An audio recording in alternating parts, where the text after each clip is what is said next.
And we are back with a special back-to-school edition of today's 5 Things. Whether your kids are already in the classroom or that first day is right around the corner, we have 3 pros here for you today, eager to share their best tips and advice, what they never do based on their expertise. And who better to start our schooling than a teacher? We have Kevin Haney. He's about to start his 26th year as an educator. He teaches English and public speaking. He also coaches basketball. Let's give a shout out to Strathaven High School because they're all watching this morning in Wallingford, Pennsylvania, right outside of Philly. Happy to have you here this morning. Thank you so much for having me. So let's dig in. Your first one, you say, I would never skip back to school night. That's okay. Yeah, I would never skip back to school night. Back to school night, you know, and people lead busy lives. Yeah. And I understand that it can be difficult for parents to readjust their schedules.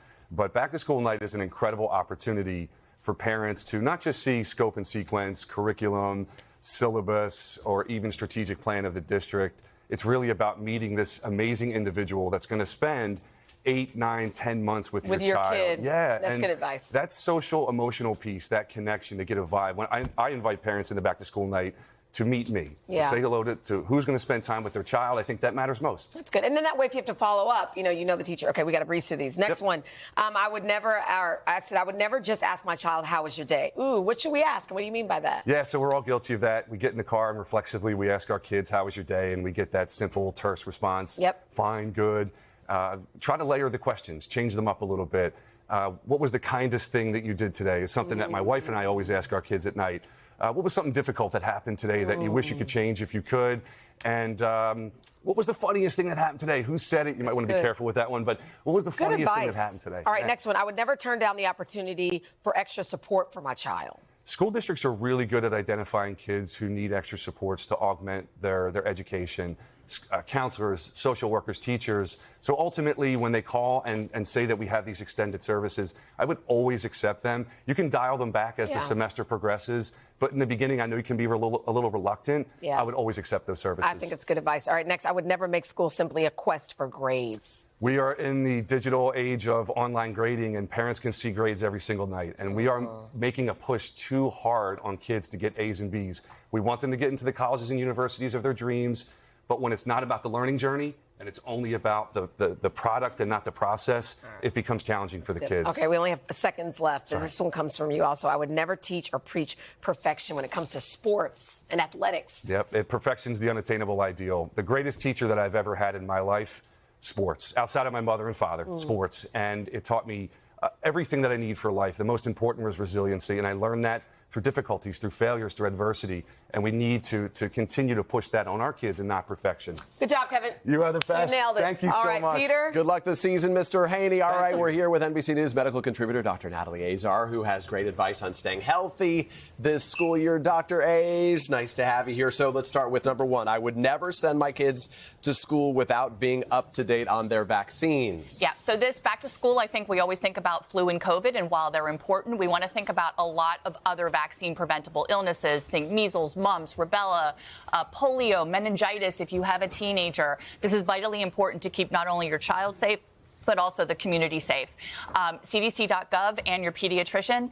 Definitely good, wonderful resources to make sure your kids are up to date on all those other illnesses. Flu shot soon, right? Yes. I would never start school without a bedtime routine. Yes. So first of all, how much sleep do kids need? Between the ages of 6 and 12, they need about 9 to 12 hours of sleep. And between the ages of 13 to 18, they need about 8 to 10 hours of sleep. Work to do in our house. Right, exactly. So kids who don't sleep well enough, they not only can impact their physical and mental health, but also their academic performance. Here's a little pro tip.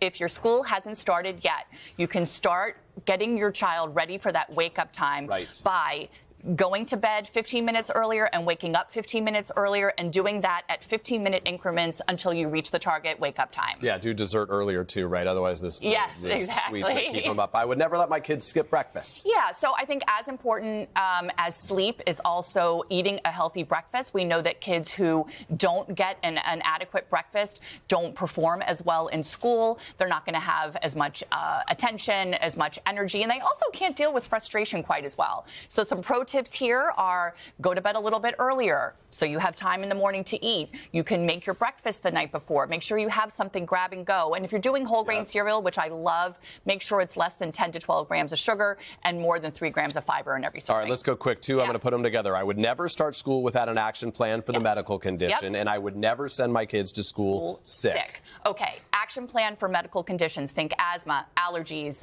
diabetes, type 1, epilepsy. You want to make sure that the school nurse has easily legible instructions from the pediatrician and medications that are not expired. You do not send your children to school if they've had a fever of 101 or vomiting or diarrhea in the last 24 hours. Little sniffles, a little dry, non-hacking cough. Guess what? They're going back. COVID guidance has changed. It's now in line with other respiratory illnesses. If you're fever-free for 24 hours without using medication, your kid's going back to school. Wow, you're a fast talker. Tell this to my kids. Back to you, Laura. Okay, I got Vicky Nguyen here with me with all the consumer tips you need to know. First one, this reminds me of buy nothing. Vicky, you say, I would never spend a penny before doing a full sweep of the house. That's right. A Deloitte survey this year found parents plan to spend about $600 per child on back-to-school supplies. It goes up to $1,300 if you've got a college kid. Why? Electronics are expensive. So search all the nooks and crannies, what can be reused. For electronics, buy secondhand. Back Market, Swap Up, Best Buy, Amazon. You just want to check the warranty, know what it covers and for how long. Okay, let's stay on the money here. I would never spend my whole budget before the first day of school. That sounds like a no-brainer. Yeah, shopping expert Trey Bodge says this is great. Leave some money in the reserve because when your kids go back to school, suddenly they're like, I really like Laura's hoodie or she's got these cool shoes. And big sales are coming up still. We've got Labor Day. We also have Amazon Prime Big Deal Days in October. So that's a good time to reserve just a little in the budget. You don't have to get it all done. Okay, number 3, I would never buy online without vetting the retailer. Around this time, as well as holiday time, tons of fake websites pop up and ads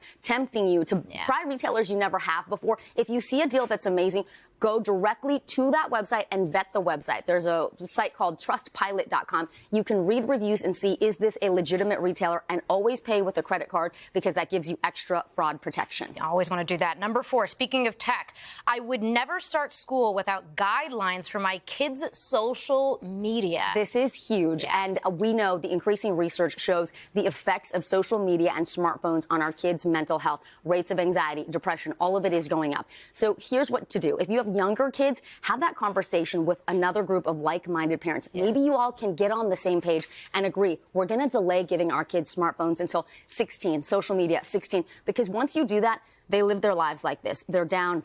These apps are designed to be addictive. I think what's so interesting is if you talk to the engineers and the people who work in these companies and you ask them, what do they do with their kids when it comes to social media? A lot of great resources on today.com. If you search kids and social media or common sense media, that's another place where parents can get started. If it's too late, your kids are already on social media, talk about screen time limits, maybe 1 hour of screen time a day. Guess what you're going to get? You're going to get in real life interaction back with your kids. Always important. Okay, finally, I would never send my kid to school without an emergency plan. So important. Do they have other adults they can call? If something happens to you, you can't reach them, those numbers should be in their phones, and also a family password so that if an adult comes up and they say jelly beans, then your kid knows I can trust this person. Oh, even just that one word. Vicky, Exactly. so many good tips there. And of course, we have more back to school advice for parents and kids on our website. Now it's time for another check of the weather. Al?